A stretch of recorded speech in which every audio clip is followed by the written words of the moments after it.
Salut tout le monde, petite vidéo, ça fait un petit moment, en même temps je la dérange le moins possible, vidéo de la Myrmicia piricornis, voilà.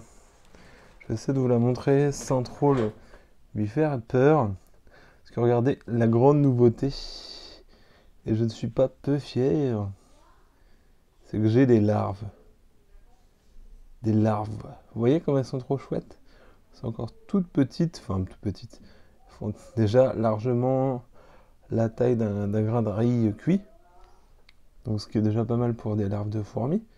Mais bon, vu de l'espèce, rien d'extraordinaire, hein, puisqu'elles vont devenir énormes.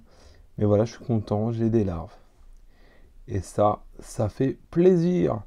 Donc je voulais vous le montrer un petit peu, que vous voyez un petit peu l'évolution. Je vais éviter de trop l'embêter, parce que ce serait dommage qu'elle me bouffe les larves. Alors là, ça serait la fin des haricots.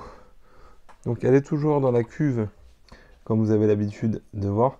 Donc là, vous voyez, rien que le fait de bouger le smartphone, c'est pour elle une agression, puisqu'elle est sur le qui-vive. Alors je vais éviter de l'embêter un maximum.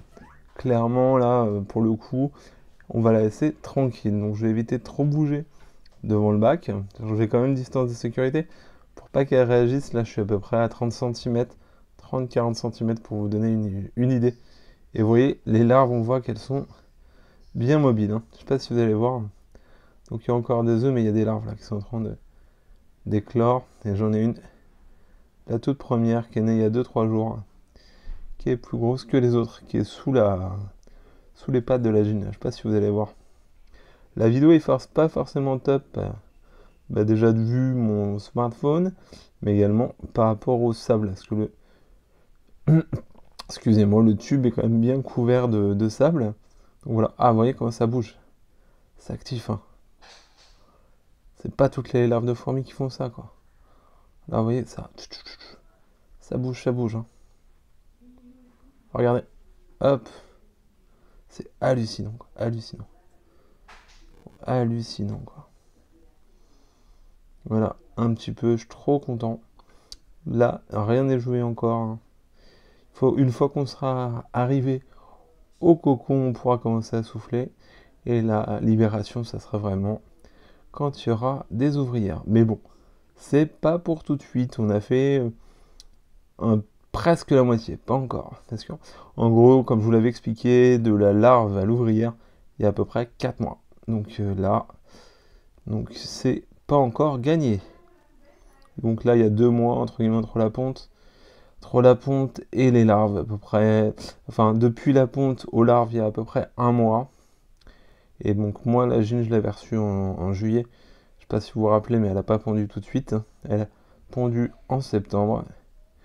Et là, il y a des larves trop fort. Voilà.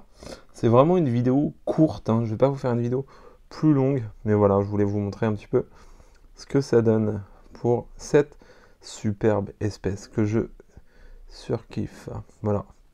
La cuve, pour ceux qui me demandaient, bon, il y a des trucs derrière, hein. C'est pour ça que ça vous fait un peu le chantier. Mais voilà. Voilà un petit peu comment ça donne. La cuve à l'intérieur. Donc toujours, je lui donne toujours des insectes et des liquides sucrés. Et après, c'est elle qui fait son choix. Voilà. Bah, merci à tous de m'avoir regardé. J'espère que cette vidéo, malgré la qualité, elle vous aura plu. Bonne journée à tous. Salut.